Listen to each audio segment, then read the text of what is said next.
Ilang eskwelahan ang nagbibigay ngayon ng malaking discount sa tuition ng mga international students. Ayon sa isang Filipino-owned at Canadian-based immigration company, ayon po sa Suncor Unlimited, bukas na bukas pa rin ang Canada sa mga international students at epektibong pathway pa rin ito sa mga nais mag-aral, magtrabaho at manirahan dito sa bansa. Narito ang report. Study visa does not guarantee permanent residency. From the start po, sinasabi na namin sa kanila yan. But this will open a lot of permanent residency pathway. Sa paghihigpit ng Canada sa mga international students, marami ang tila umatras na sa pathway na ito para makapunta ng Canada.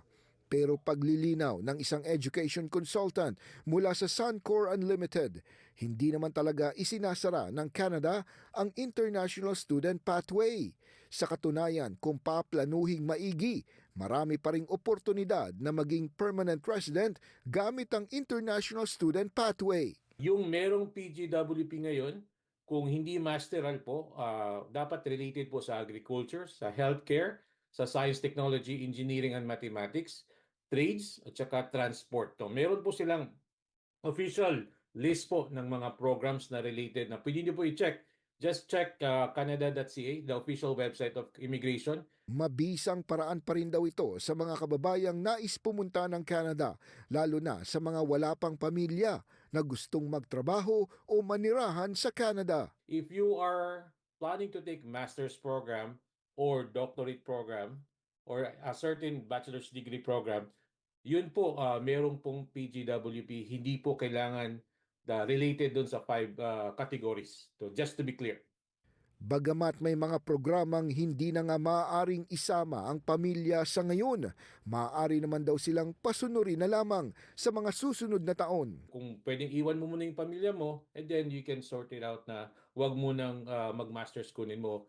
Try to work out on your student visa and then work out on your PR. Once pa-PR ka, and then you can have your family apply naman together sa permanent residency. Magandang samantalahin din daw ang pagkakataon na may mga eskwelahan na nag-aalok ng malaking discount ngayon kung parehong mag-asawa ang mag-aaral. Marami kaming mga schools ngayon na they're allowing the partner to become an international student then with a big discount.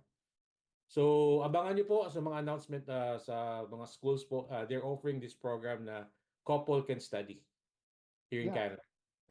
Payo ng Suncor Unlimited, kumonsulta sa mga lehitimong immigration lawyer at consultant para hindi maligaw sa kung ano ang mga dapat gawin. You need to plan it before coming here to Canada. Now, that's why for us as Suncor, meron po kaming consultation to really let you understand what are your chances. Kasi baka naman po magsayang lang tayo ng pera or panahon, pagdating dito, magsisisi tayo. Kung maipaplano naman daw kasing mabuti ang inyong pagpunta ng Canada, mas mataas ang tsansa na makuha ang PR basta't may sapat na kaalaman, determinasyon at pinansyal na pangangailangan. Hindi imposible na ang isang international student ay maging permanent resident dito sa Canada.